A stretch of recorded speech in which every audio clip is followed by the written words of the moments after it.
I mean, if you're dealing with the stress daily on your business, it's hard to see what the problem is, let alone the solution. And sometimes someone that has no emotion in it can see it with much more clarity. And, that's what a coach can do for you. What's up, Michael? How you doing, man? I'm doing good. How about you? Dude, doing great. I get the pleasure of waking up to your Instagram stories and just seeing consistency and discipline every morning. So, it just motivates me to be better every day. Honestly, that story every day probably gets more attention than any of the other ones. I think people just appreciate in the morning having something positive to kickstart their day. Cool, man. Well, I'm excited for this podcast. I mean, you are, to my knowledge, the best foreclosure expert, niche list expert that I've ever seen on any platform. I know I heard about you through my buddy Tyler Vincent. He's like, Mhm. dude, do you know this guy Michael Frankie? I was like, no. He's like, you need to. And I was like, okay, well, I guess I have to meet this guy. So long story short, here we are. Um, but yeah, man, give us a rundown, like kind of like what you do today and like what your business looks like, and then kind of like what your specialty is. So I've been in real estate investing for this is my 8th year now. Started in 2015, and before that, I was actually an algebra teacher for ninth and 10th graders, and just realized that wasn't the path for me. And over the last Mhm. several years, I've been kind of developing this niche strategy, primarily foreclosures and branching into other things. But yeah, basically, we target foreclosures. It's a passion of mine because back in 2014, I was nearing foreclosure myself. As a teacher, you don't make much money, and we just weren't doing well. So it's just a passion of mine to pursue that and help people that are in the going through the worst times of their life get through that in a graceful way. Yeah, it's honestly a pretty delicate conversation that you have to have with those people. Before we get into that, you were a school teacher. My mom was a school teacher for like 30 years, something like that. What even took you down that route? Like, why did you want to become a school teacher? You know what? I When I was going into college, I didn't have any idea what I wanted to do, and honestly was kind of guided down that path by my parents. Had no idea, so we just went into to teaching. I thought it would be pretty cool because I have a passion for cross country and track and field. Did that in high school and college, so I thought, hey, there could be worse things than teaching and coaching a team after school. So that was kind of Yeah, the thought and why I went after it. that's pretty cool. What'd you run? What was your event? I was long distance, so anything Okay, a mile and up. that's pretty. Yeah, because cross country, what in high school is like a 5K, right? Yep, 5,000 Yeah, meters. 5,000 minutes. I ran cross country in middle school, and Did then you? yeah, I gave it up though because I played baseball and I wrestled. So I just did those things instead. Now I run a lot. So, Did you really? but I it's didn't great. know that. Yeah, Cool. I've actually ran a couple 50 milers, so I can't Wow. run too far. Yeah, I Yeah, never felt any need to go above a marathon. That was I, enough for me. there is no need to go above a marathon, but for some reason I keep doing it. So, but anyways, man, let's get into it. So you're talking mostly to people who are going through foreclosure because you were kind of faced with that yourself. I imagine that's so. Like, is that like what drew you to real estate? Just like knowing, like going through almost you're having some financial stress yourself, or like what was the opener to real estate? Even before things were tough financially, I just knew that teaching was never going to be a path to financial abundance. I mean, Hmm. I worked really, really hard for my 40 grand a year, and we weren't ever getting ahead. And I had always watched like the HGTV shows, the Property Brothers and Chip and Joanna, and all those different ones. And I was like, this would be really fun to flip a house. So I had actually convinced my parents to flip a house with me. They were going to fund the property. I was going to find it and do all the work. So Hmm. that summer after I left my teaching job, I flipped a house in that 3 months. And we didn't really make that much money on that first one. I think we made 19 grand and then we split it 50-50. Hmm. So during that 3 months, I didn't really make a whole lot more than I would as a teacher. But it was just Yeah. proof of concept that, wow, I'm not accountable to anyone. I don't have to show up at a job. I control my own schedule, and that was just Hmm. really attractive to me. So I just didn't go back to teaching that year and never stopped flipping houses. So That's, it's funny because I think a lot of entrepreneurs are like, yeah, I love not being accountable to anyone else. And then you meet them and they're like the most disciplined people you've ever met. It's kind of funny how that works. I'm definitely not employable anymore. That's for sure. So, okay, so you flipped your first house. I guess, how do you get to like, you flipped over 500 now at this point? So what's kind of the path that you took from there? People like to see, the final result. You flip 500 houses. It must have just been, a super easy path there, but it wasn't. I mean, that first year, I think we flipped 3 houses and I made a grand total of about 17 grand. So that first year, it was very, very humble. It did not go Hmm. well. And even those first few years, I didn't know anything about real estate when I came in. And it was a challenge. I relied on realtors and their information to buy me houses at a discount that really weren't at a discount. And they were telling me, how much the repairs were going to be and how much the ARV was. And, we probably had 5 or 6 flips in a row that we broke even.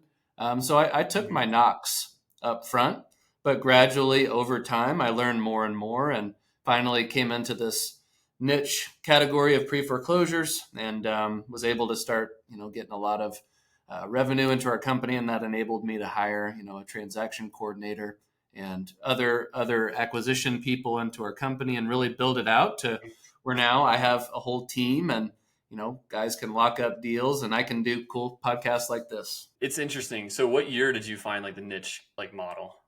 I started doing that 2018, so 4 or 5 years ago now. But that first 3 years plus, it was a grind just trying to figure things out. I was completely green and had to make a lot of mistakes to find my way in this game. So But okay, so how'd you hear about the niche stuff? Because like in 2018, to my knowledge, there wasn't like a lot of people really making, YouTube content on this stuff. no, it was actually out of pure necessity. I Hmm.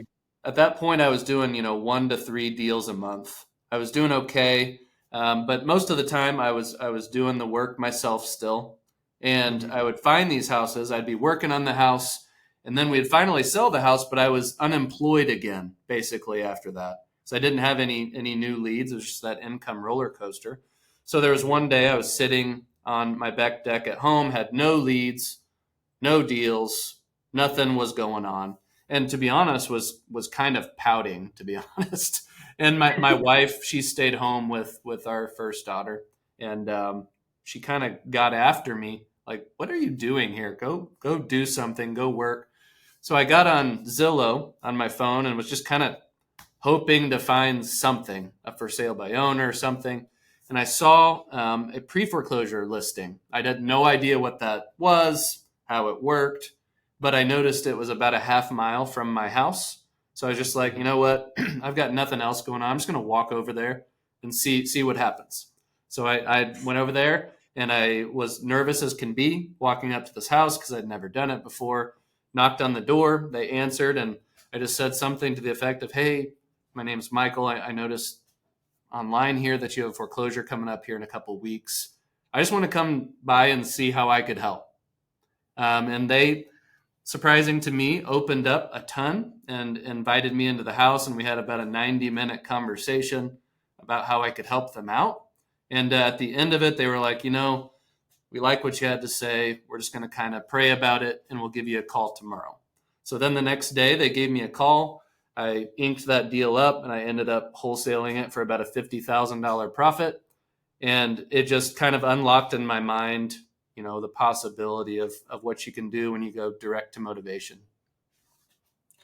That's pretty wild, dude. You just walked over these dude's house, like just Yeah. happened to be on Zillow, and just they just said yes. That's I mean, obviously your approach, and I'm sure you're super genuine, and like all those kind of things are like that are the tangibles that actually made it happen. But just like if you really dumb it down, like it's a pretty crazy concept that you just knocked on some people's house and they said, "Yeah, here you go, you can have it." Well, that's the coolest thing about niche lists and having people with hyper motivation is that you can, generate opportunity and money out of thin air. Like I had Mhm. nothing going for me, and all I had to do was take a little bit of action and go in there over there and have a conversation, and things happen. And obviously, that's not going to be, the experience that everyone has. They're not going to go Yeah. knock their first door and make 50 grand.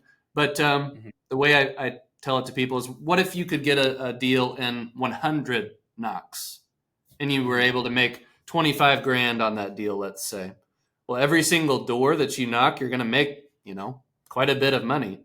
So Mhm. it's worth the time and it's worth developing that skill set. It's definitely worked for me. And I know a lot of others that have kind of learned under me. Yeah, I think if you're making like, a normal job like now, like 50 grand a year, and someone said, "Hey, go knock on this door and I'll pay you $250," you would just knock on as many doors as possible. So Absolutely. that's Absolutely. basically all you're doing is you're just reframing your mind to like put yourself in 100%. like that seat. And I think that's pretty valuable because most people just like think about, well, what happens once they answer? I mean, your natural intuition honestly will carry through a lot of that. And if you knock on the first three, you're going to suck, and then the next couple you'll get better, and then by the time you get to 100, you'll be a master. And what people So have to realize is, yeah, you're going to struggle and you're going to stammer over your words a little bit, but the people that you're talking to have not the first clue on how real estate works. All you have to yeah, do is be a little bit above them and you're going to look like an expert. So, yeah, I think that's interesting too. Another thing too is like when you talk to sellers or talk to anyone, everyone like stutters too. It's like it's kind of a normal. It's kind of weird if you don't stutter a little bit. So yeah. I don't know. I think it's I pretty mean, common. you have to realize that you're meeting people in a tough time in their life, and they're not overly polished people that are, great speakers, and you don't have to be either. I mean, the more like them you are, the more relatable you are. So it's For sure. okay if you're not perfect. You don't need to be. Yeah. For sure. So you did say one thing that I've never actually heard anyone say. Maybe maybe I've heard it, but I can't put my finger on it a single time I've heard it. You said direct. It's important to go direct to motivation.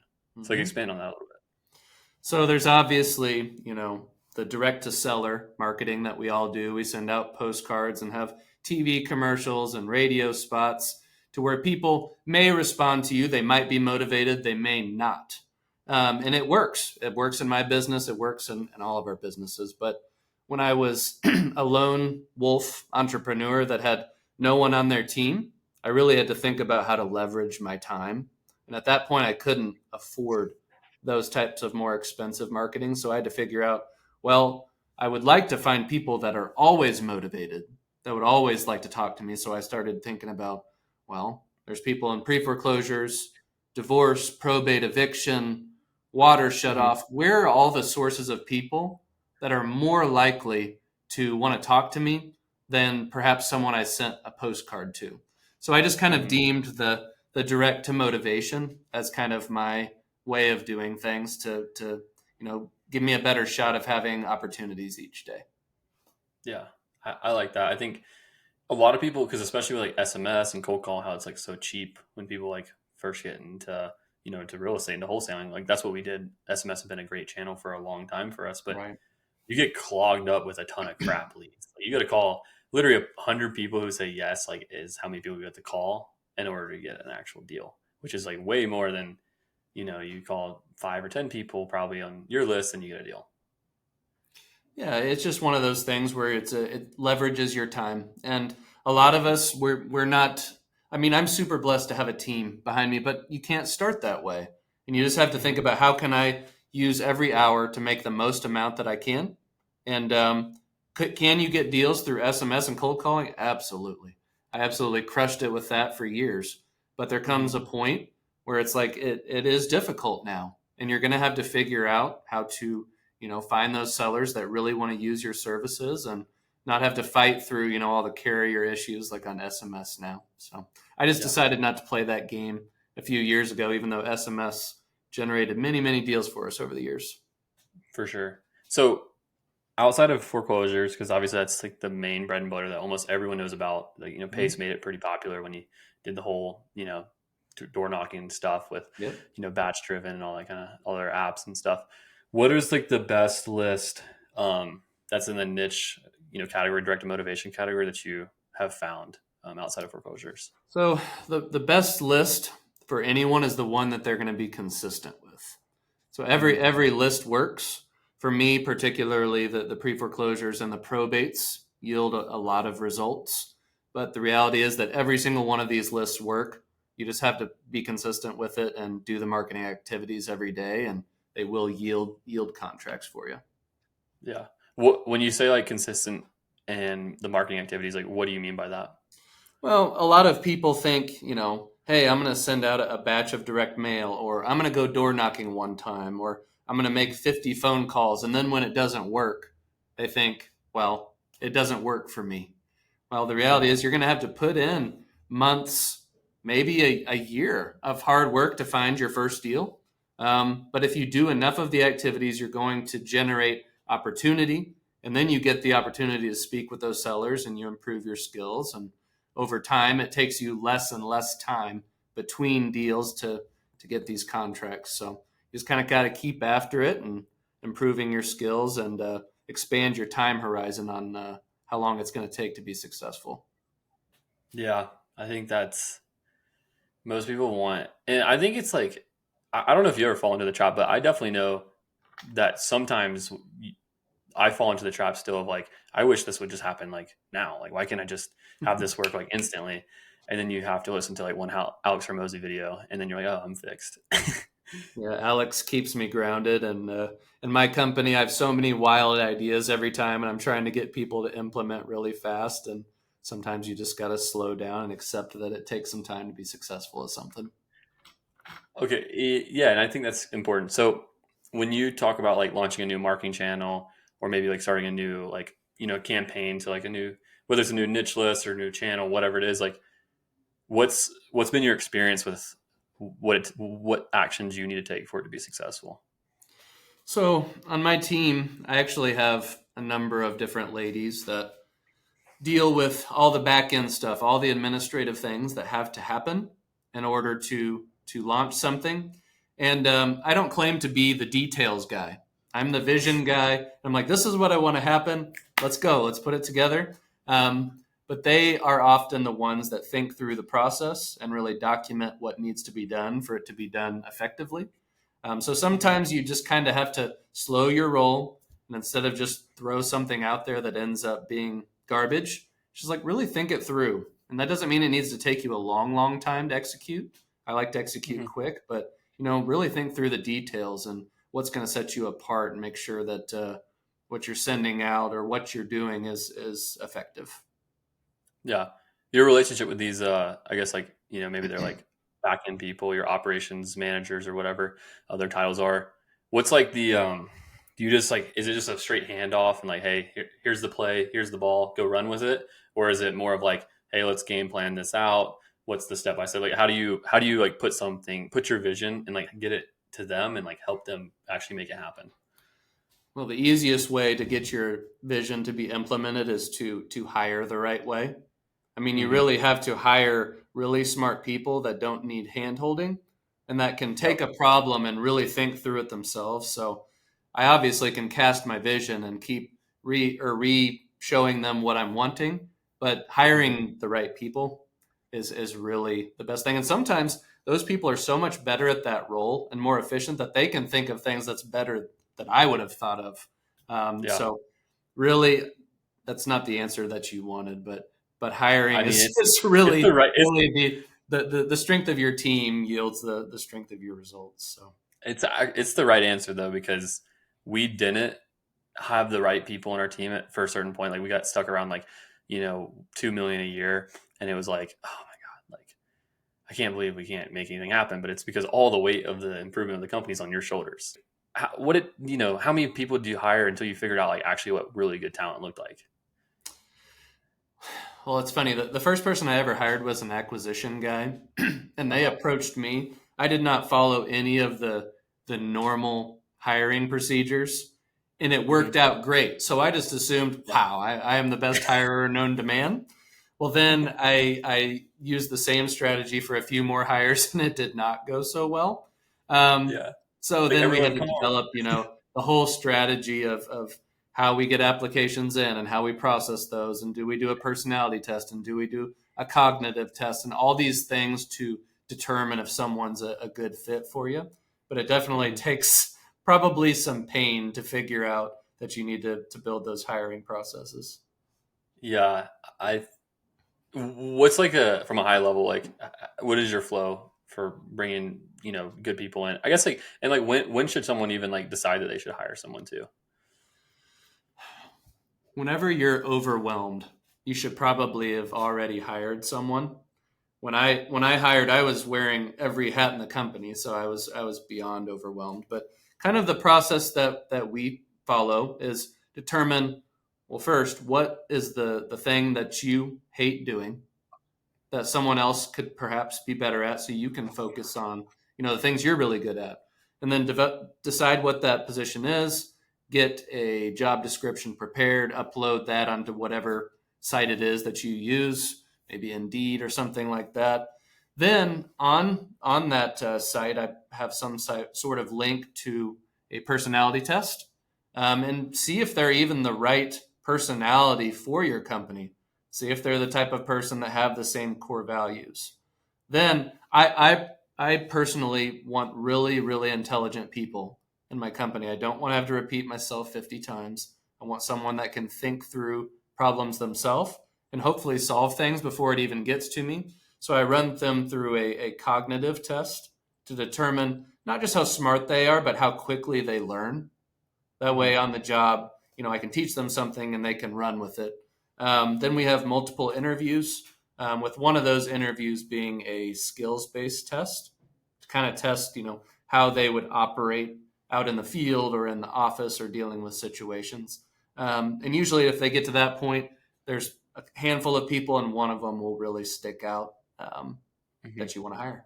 It's one of those things where a lot of entrepreneurs want to make the mistake of not spending enough on their people or try to get people Mm-hmm. the cheapest they can.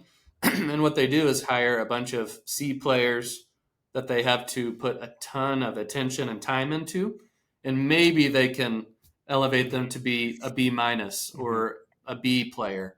Instead, you could spend more money, hire an A player, put a little bit of time and effort into them, and make them an A Yeah. plus player. Um, I've heard the stat that you might pay 25% more for an A player over a B or a C player, but they could produce 500% more than a B or a C player. Yeah. So another thing on that, talk me through the skill based hiring. So like, I guess like the last like what's the last like big person you hired for your team? Like what's the last like managerial or like type role you hired for? I hired a controller position, basically Mm-hmm. handles all of our finances. We're a family based business, and my father had been in that role for a long time and was kind of just wanting to phase out. So we hired that person, and the dude is flat out smart, and he's constantly thinking of things on how to improve the company that I've never even thought of, and he just brings it to me. And that's how an A player should feel. Like they're constantly just bringing you value and elevating your company, and you didn't even ask them to do it. They just do it. It feels really good compared It to does. some of those employees in the past. That's like, please just do the most basic thing. You know? Like just don't mess it up. So okay, so what was the skill based interview questions that you asked for like a controller type person? I actually wasn't a part of the skills based interview on that one. My dad was actually he had all the knowledge of that and conducted that, so I wasn't privy to that one. But What about like one of your operations people? it depends upon the person. So let's I can come up with my transaction coordinator, what a skills test for Yeah, her was. I would come sure. up with a scenario. Let's say, hey, a contract just came in from an acquisition guy. Develop a process for me on sending that to title and opening escrow, and developing a contact cadence with the seller to make sure that that thing got from A to B at the closing, and just have them Hmm. develop something. And one of them is going to stand out heads and shoulders above the Hmm. others on how they would set that up. So it doesn't have to be a complicated skills Yeah, test, just something to show, how proficient they may be. yeah. I think that's powerful. One of the ones I've liked to do too, like well, we hired like a marketing director, is like be like, hey, dude, here's our problems we've had for like last 90 days. Just list them out. How would you solve this? And like, dude, you'd be surprised at like the level some of these people can just figure out all this stuff with no knowledge of like what like of exactly what's going on. And when you start giving people skill based questions and like asking for specifics, you find out who actually like, knows what they're talking about. Actually, now that you say that, I remember what that skills-based test was for our controller. At Hmm. that point, when we had hired him, we were having some cash flow issues. Just we bought a lot of sub two properties, and Hmm. a lot of those properties ended up having issues with roofs and HVAC, and it was just sucking up a lot of cash, and it put us in a Hmm. situation that we were a little bit tighter than we would like in that season. Yep. So we brought that to him and was just like, here's kind of our situation. What are some recommendations you would have to help us get out of the cash flow season that we're in? And he came up with a pretty sophisticated answer and was like, you don't even have any, experience in real estate at all. And you came up with this awesome solution. Um, and that was one of the biggest reasons why we hired him. He actually we gave him 24 hours to do the test, and Hmm. he analyzed all of our different rentals and how much they were cash flowing, what our position was, what our equity was, and determined 4 or 5 of them that were performing the lowest. And then he Hmm. came up with what he thought um, we could sell those for and how much it would net the company, and then how we could reallocate that capital to make even more money. So it was just a pretty good thing with Yeah, no background at all. We that's were pretty impressed good. by Yeah, him. So how to basically reallocate capital, get a better cash on cash return, and like, yeah. I mean, it's something that like if you thought about for a long period of time, you could probably come up with. But it's like nice when you just say, "Hey, dude, here's my problem that it's been bugging me for like a long time," and then they just solve it like immediately. Well, and a lot of us, we're working in the weeds every day. We're just trying to, get contracts and get them to the finish line and rehab all these Mhm. houses, and we don't necessarily have time to analyze the data. And that's why it's powerful to have someone in those positions. That's their bread and butter. That's what they enjoy doing, and they do it better than you. And Mhm. then they can be a huge aid to pushing your growth forward. For sure.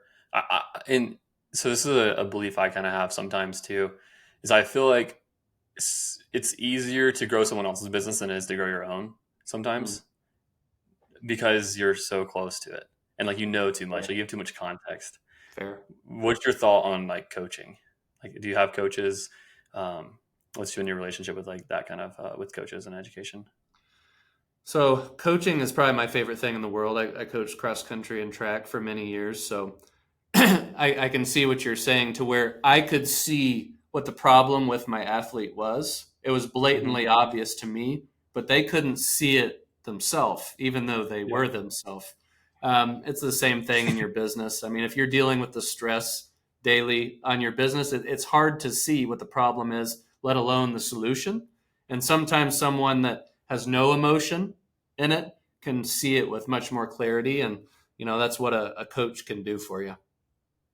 Yeah. I think it's an interesting point. Do you currently like have any like mentors or coaches that you work with like on a weekly Yeah, basis? I'm in several different masterminds, and have different one-on-one coaches that help me guide through things and just process the things that I'm going through and the problems I'm going through, and just gain clarity on what the best direction forward is. Do you have like a general business coach, or is it like pretty like specific to like different areas of the No, business I you want don't to have focus a on? general business coach, but some of the most impactful things that coaches have done for me aren't perhaps tactics and things like Hmm. that. It's more overcoming limiting beliefs and helping me realize that I'm, worthy to tackle that endeavor. Hmm. And sometimes we just really struggle with you know not believing that we can do something, or thinking the imposter syndrome. That's what I'm trying to think of. Hmm. And for years, you want to do something, and it's like, well, I don't really know if I should be doing that or if I'm worthy of that endeavor. And then you just kind of sit back and don't take action. And oftentimes, a Hmm. coach can help you unpack that and unravel those limiting beliefs. I feel like imposter syndrome is one that like is experienced. I experience all the time. It's like no matter what. It's like even when I'm talking to people about like I run and work out and live a very healthy lifestyle. And people are like, "How do I get fit?" It's like when I'm teaching them, I just feel like I'm like, "Why do I deserve to like teach this person?" Like how have you dealt with it? For if there's anything specific that comes to mind that you. Well, the reality is that we all deal with imposter syndrome at every level of person. You're going to deal with it. Mhm. It's just new problems. I mean, so for example, I've wanted to launch this education company behind me for a long time, and we're Mm-hmm. about to. But for the longest time, for probably 2 years, I didn't take action on it because it's like, well, I've only done 3, 4, 500 deals. Am I really worthy to be teaching these people? I'm not really sure that there's people that I know in mastermind groups that do 1,000 deals a year. I don't know if me and my company is worthy, but you really just gotta realize that you have so much more value than you realize. And just like we were talking about before, you're way too close to it. Perhaps Mm-hmm. you don't, realize how far you've come and maybe how elite you are. Like I was just trying to talk about that with my team the other day. We have so many things we need to improve on and that we're really frustrated with. And it's like sometimes when you're really close to it, it's like, man, we kind of suck. I feel like we can be so much better. But then when Yeah. you really look at it at a global perspective, it's like, how many people are doing 150, 200 real estate deals a year? We really are pretty elite. We should probably appreciate that, Yeah, there's But like when you're really there's like close to it, it's easy to beat yourself up and, Mm. not really uh, appreciate, what you've accomplished. Yeah, it's like, we fumbled this one deal. I can't believe we messed up on 1% of our transactions this year. Yeah. Unbelievable. Unexcusable. We can't teach anyone. It's like when you put it that way, it's like so it makes no sense. But I think for me, sometimes when it comes to like coaching, is like when you have like all the control and like you're like doing all the work and like in charge of hiring all the people, it's a lot easier to not feel imposter syndrome because you're like, I know for a fact like it's gonna be done right because like all the skill sets that we're like implementing it or that we're doing is like it's being done the right way, and I don't have to like leave it up to someone else to like be done because then like when people are like you'll run into this I'm sure at some point if you haven't already. It's like oh what Chandler does or what Michael does doesn't work. It's like well I don't necessarily know if I agree with that because when you make 10 phone calls in a day and you expect like to get the outcome you want, like of course it doesn't work, like Right. it's like it's one of those things where I hate to be like, that guy where I'm like, well, you got to work harder. But sometimes that's just the case too. But it's Sometimes you need that tough love for sure. it is. But also like one of the things that we've done because like we realize for our company for the education company is that it with those services like not being done and being left to other people's hands. Like okay, well let's just make a product and a service where we do that stuff for people. That way we don't like leave it up to chance. And that works really well because then people's growth is accelerated. And at least from what I've seen, people going from 50, 60, 70, 80K a month to, 150, 200K, it's literally just like one or two people they bring onto their team that just, it's like the answer, just like usually Oh people yeah. need. I mean, for years we were a really small company, and we're wearing way too many hats each. And I had multiple Mm-hmm. real estate coaches that were like, you're a couple key hires away from sanity. Why don't you just do that? You're making plenty of revenue, and that's where that imposter syndrome comes in at every step. It's like, well, I don't know if Mm-hmm. I'm really worthy of hiring these people, and it's like it's always just this constant evolution of getting a little bit better, and we're all dealing with the same stuff, just different levels. For sure. It's like, well, why would this acquisition manager want to come work commission only for me? How is he going to be able to feed his family? I was like, dude, he would make 150 grand a year if he just hit KPI. It's like that. Right. I think most people would do that. That's a pretty 100%. decent sales job. So what are some of the things you're working on right now, Michael, with niche and Working some other? working on putting together this coaching company, and I'm also working on trying to be a little bit more out there with my social media. So building out a couple of different positions in my company that have been helping me with all of my reels and YouTube and all that. So just kind of starting that whole new endeavor into the info world is kind of what I'm working on. Yeah, yeah, it's a pretty interesting world. I've been like really focused on it pretty heavy for the last like 4 months, and I've learned a lot, dude. It goes deep, man. Yeah. You what have you learned so far from like and like what is your strategy, I guess, and what have you learned from starting like reels and YouTube? Man, where to begin? I mean, it's just a whole completely different world. I've been building a real estate business, and there's some things that are similar in building out this Mhm. business, but it's a completely different skill set. So I'm still really green and learning things every day on what can boost us forward. But yeah, it's a fun adventure, and I like learning new things. And I actually look forward to getting into different masterminds and coaching groups for this topic, because right now Mhm. I'm just kind of trying to go at it myself, and it's a challenge, but it's fun. It is. What's been like the hardest part? I'm curious to hear from your angle, because like going from real estate to info is definitely a weird transition.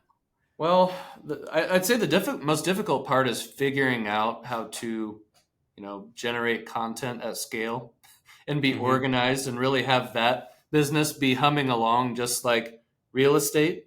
And it's something that I don't have a whole lot of knowledge on. So it's been Hmm. harder to train videographers and editors and things like that. But, you know, every situation requires new skills. And Yeah. just working On on that those. topic, I have a guy who I'll connect you with. He I'm working with him, and he's helped one of my friends go from like 5K subs on YouTube to like I think they're like 300K right now, and on Instagram Wow. they're like 500. Yeah, like That's just a little he's bit of good. improvement. Holy cow. Yeah, just a small group of improvement. But yeah, I'll connect you with him. I know he was doing this for a couple people, like just a fully like managed service where he's like basically your content director. But I'll send you. He actually just started doing it on YouTube, Very cool. his own channel, like how to grow on Appreciate that. YouTube, and in like 6 videos, he's already like 5,000 subs or something like that, 0 to 5,000. Wow. So, yeah, he's solid. But I'll connect you with him, and You seem I'll to put be that a in there. connector. You're constantly connecting me with people. You think? Yeah. Yeah. I mean, I guess that's the first person I connected with was Rashad. Yep. You guys are working on some pretty cool stuff. Yep. I I want to know appreciate the that update. Rashad gives connection. me updates for sure. Rashad gives me some updates on like what you guys are working on. But what's the kind of the vision for that? Like he hasn't given me the vision. He's just like, oh yeah, we're just building it. I'm like, what are you doing, Rashad? He's like, just building. Like, So we talked earlier about going direct to motivation, and there's a lot of stuff that has to happen for you to do that, and a lot of it is data driven. So you okay, have to know where the people are that are motivated, and perhaps a cadence of how to contact them and everything to do, and that can be kind of overwhelming for an experienced investor or a new investor. So we're trying to build a system to where all of that information can be delivered to any investor in their market without them lifting a finger. So that's kind of the goal. so kind of like a better prop stream for niche data. That's gonna be Exactly. sweet. That sounds like a pretty exciting company because I think that's a great thing to attach on to like the info business that you're building with niche, because like everyone's going to use it, and it's like a very like you can release it in a very like beta phase, so it doesn't have to actually be like a good like UI. Right. So like it's pretty cheap to like get up and running, and then like yeah, that's a solid business. Build your user base, and boom, next thing you know, you'll start selling regular data and whole Yep. nine. Maybe you Hopefully, can exit. I just want my community to be based on results and not just a bunch of information. And what better way to get people a result than guide them from the very beginning and reduce that resistance on what to do to start taking action. Yeah, I love that. What's the biggest thing that for someone who's like starting with a foreclosure model? We'll just talk foreclosure because I think like they all have their own like little verticals. If someone's getting started with foreclosure, what's the biggest things they need to make sure they dial in order to have success? You know, one of the biggest things is obvious is actually taking the first step of doing things.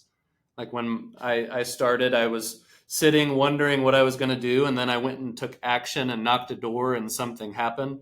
A lot of people want to sit around and think, well, I need to get my LLC set up, and I need to think about my script and making that perfect, and they try to you know fine tune everything that doesn't actually make them money instead of doing the things that make them money.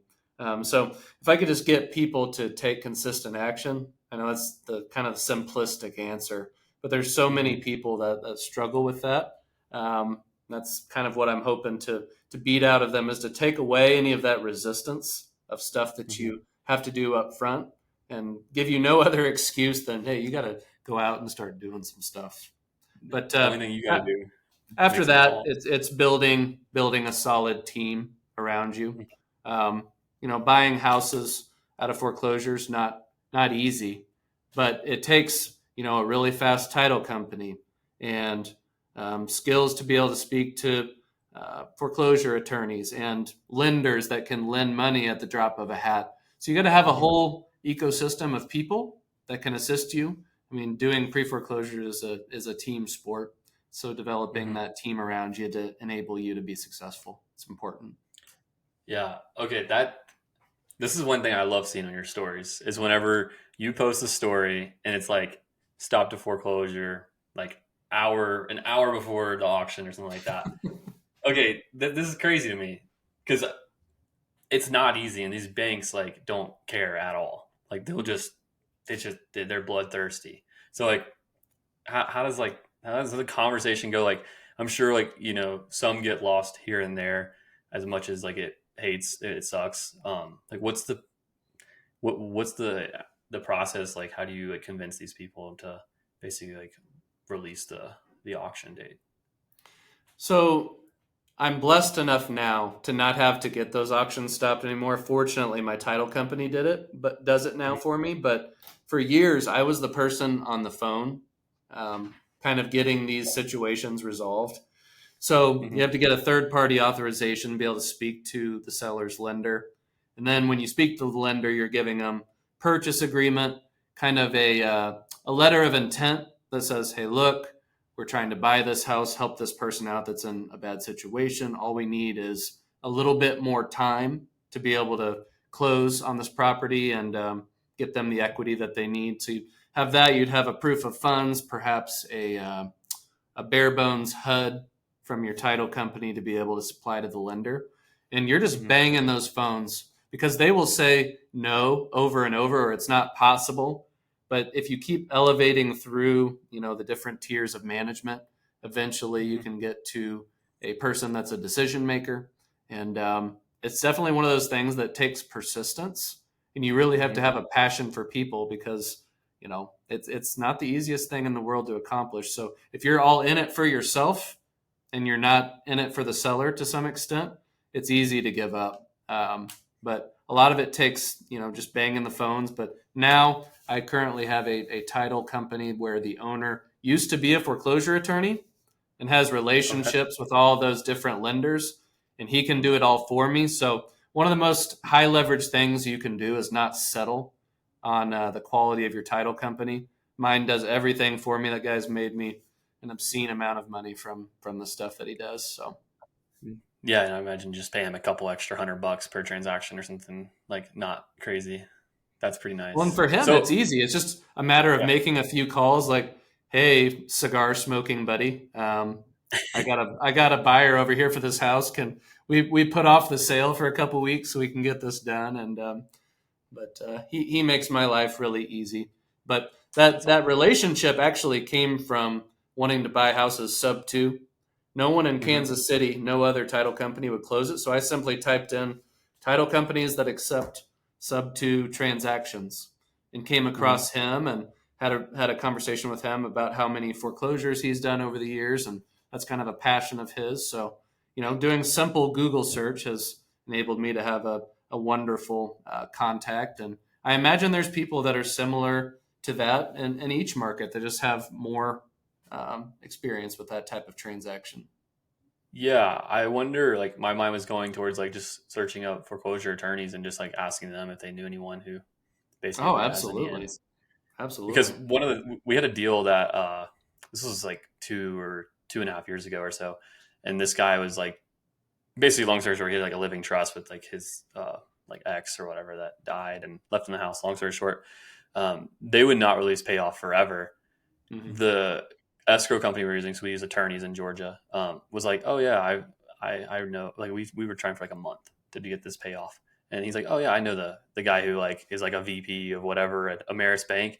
Made one phone call, we closed the next day. I'm like, Yep. that would have been sweet to have that contact, or even just know that it existed. Like, like until that it happens to you one time, you don't even realize that you're so dumb to it that you don't even know it is a thing that could happen. So, Well, it just shows the power of having the right person in your business. It can mhm, change everything. for sure. So how do you think? So I think it's an interesting convo. Is you having the right person in your business, how do you like recognize who you need for the things you're trying to do? Like, is it just like based on like instead of like thinking like who, not how? Like, is it just natural? Like, how do you kind of think about who you need to execute whatever There's different vision? there's different parts of your business that are going to cause more pain than others. In my business at that point, I was spending so much time talking to lenders and trying to get sales stopped, and it was just a bottleneck. So I was seeking a solution of someone that could help me. So I was asking around to all different types of people in my network, and it happened to land at this title company that he was able. It actually comes back to that skills test of hiring. Hmm. So I got a contract on a Saturday afternoon. Hmm. There was a foreclosure sale at noon on that Monday. So we had 3 business hours. And I'm like, what in the world? There's no way we're going to get this thing stopped, whatever. So I got a hold of this title company and I'm like, look, I have this property. I see you do sub 2 transactions and have dealt with foreclosures. What can you help me with? And he's like, oh, I know who to call. And then he called him up on Monday morning when business opened and got that sale postponed a couple of days. And we actually closed the house in 24 hours. And after it happened, I was kind of like, was what we just did legal? Because I'd never seen anything like it. I'd never had a house close that quick through a title company. And it was just like That's he then explained to me his business model and why he could go so much faster. And it's just like, wow, there are different levels of service out there that are just so far higher than we come to expect. That's wild. I know like, okay, so you got like people in CG who like run title themselves on like land deals, and you got people like that. Like the discrepancy is crazy. Yeah. What does he do? Because I'm kind of curious. Like I don't know. I don't know how deep you went into the specifics with him, but like what does he do that makes it so much more effective for him to like close deals quick? So most title companies, when they request a title search, they're just sending it to some big conglomerate title search company, and it goes into a queue of thousands and thousands of others, and you're just at the mercy of when you get to the top of that queue. Well, he Mm-hmm. actually employs a bunch of mom and pop title companies all around our area, so he can Okay. pick and pop to different companies that have nothing going on. So instead of maybe taking a week or 10 days to get title back, he can get it back within a couple of hours. So it's just a little bit different model. Yeah, a couple hours is quick. We Yep. we norm our expectation with our title company is like 3 days, Yeah, which they do pretty good with. It helps because on the front end, like you have a probate deal, um, it's just like makes it a lot easier if you know right away and don't like sink all sure. this time and effort into it. Absolutely. But yeah, yeah. Is there any like probate magic you have for like skipping through the probate process? I know like there's some things you can do in like Texas with like air affidavits and stuff like that. Is there any probate So model there are magic? different things that you can do, and obviously it depends on each state what is possible. But I'm not a probate wizard. There's so many different permutations out there on what can happen.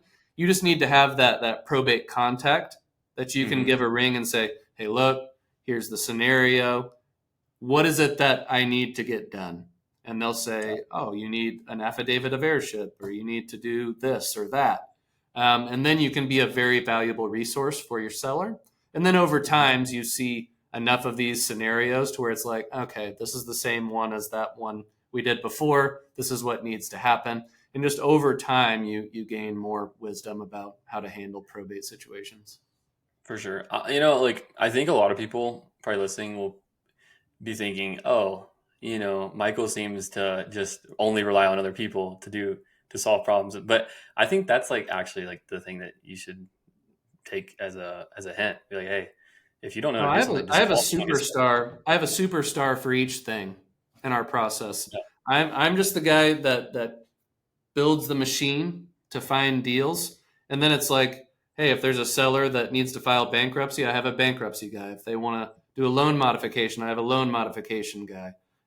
Whatever it is that they need, you have a person that's an expert. You can't be an expert in every single topic, but if you have an expert at every single thing that you can then use those resources to help people, all of a sudden you're extremely valuable to the seller. Yeah. You're it makes you best at everything just by having leverage, Yep. So I think honestly, like that kind of stuff is free because you don't need, like, at least for us, like the consults are free if you give them Yeah. consistent business. Even they'll do the first couple free for sure, even without Oh, business. 100%. So what, when is niche, when are you launching that? As soon as we can.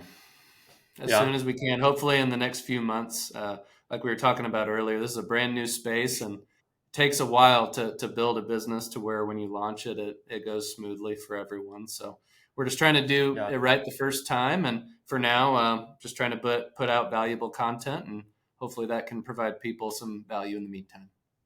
So this is a complete shift, but what's the most crazy scenario you've had when knocking on someone's door?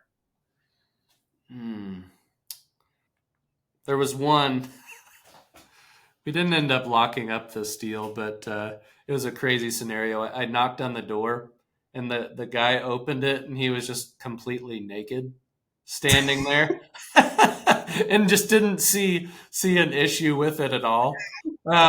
So in niche, you're gonna encounter some interesting characters, and that was definitely one of them. Like, just like trying to talk to him like this, like, "Hey, sir."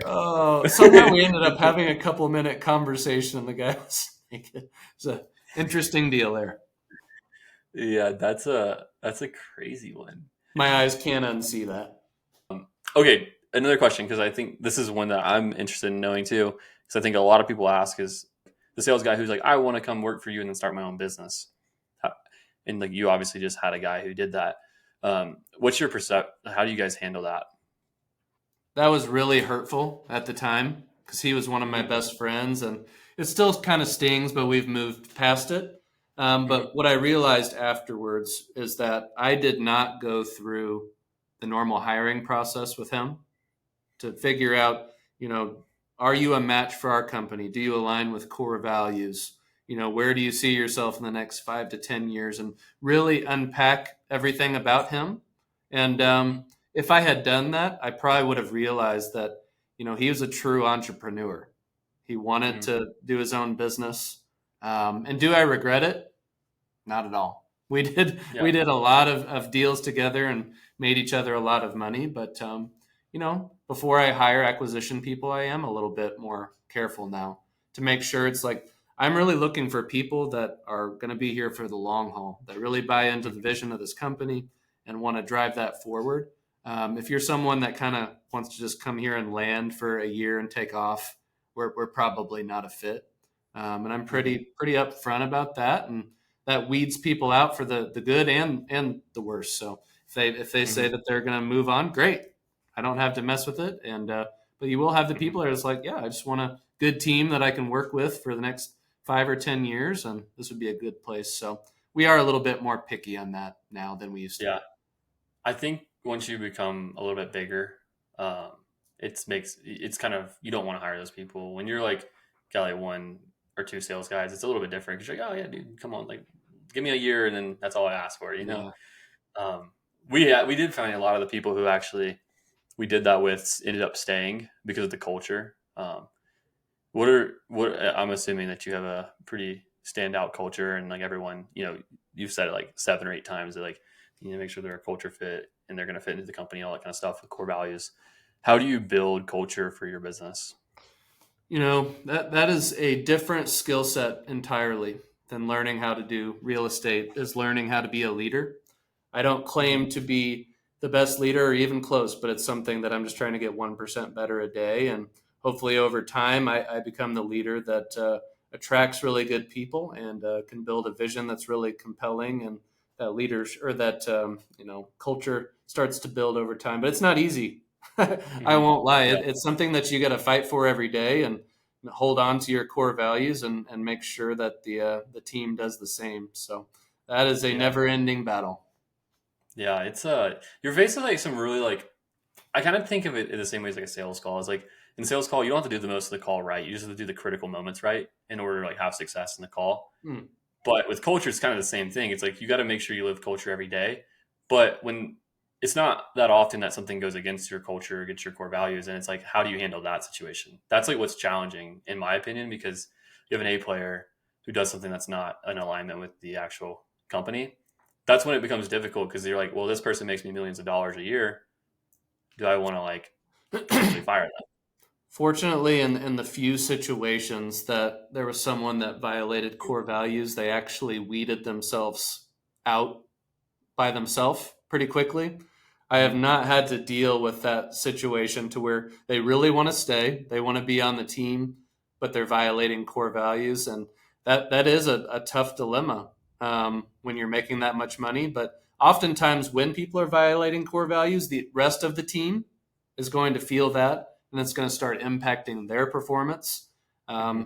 So, in my situation, I would probably need to let them go, or at least, put them on some type of improvement plan to make sure it changes. But that's a challenge. Sometimes you got to Yeah. decide what's more important, money or keeping your core values. So, Yeah, and I think people bend for money, but you can't at the end of the day. Because what's happened for us is we've had this happen maybe like once or twice. And it all goes back to hiring and onboarding, right? That's at the end of the day. If you hired right and you onboarded right, and you knew yeah. what you're doing the first time, none of this would happen. But you're gonna do something for the first time ever, and you're gonna screw it up. So just like you gotta live with the mistakes. But what we found is like when you let that person go, then the team like comes out of the closet and like they thank you for it, Mm, which is pretty yeah. interesting because you're like you don't even because your team doesn't like tell you this kind of stuff, at least for us, because they want to like have good standing, they don't want to like ruffle any feathers, and so it's interesting. We did some like anonymous quarterly reviews too. That's been like really good to like kind of see like where Okay. people are thinking like departmentally. um so Yeah, there's that nothing that stuff has can been kill helpful. a culture worse than everyone else is complying to core values and there's one person that's not, and Hmm. start having grumbling and complaining, and that can kill things pretty quick. So you just kind Yeah, of got to get negativity rid of spreads those cancers sometimes. for sure, for sure. Well, Michael, I appreciate you coming on here, man. I think this was a great conversation. Oh, thanks for um inviting me. Good time. for sure.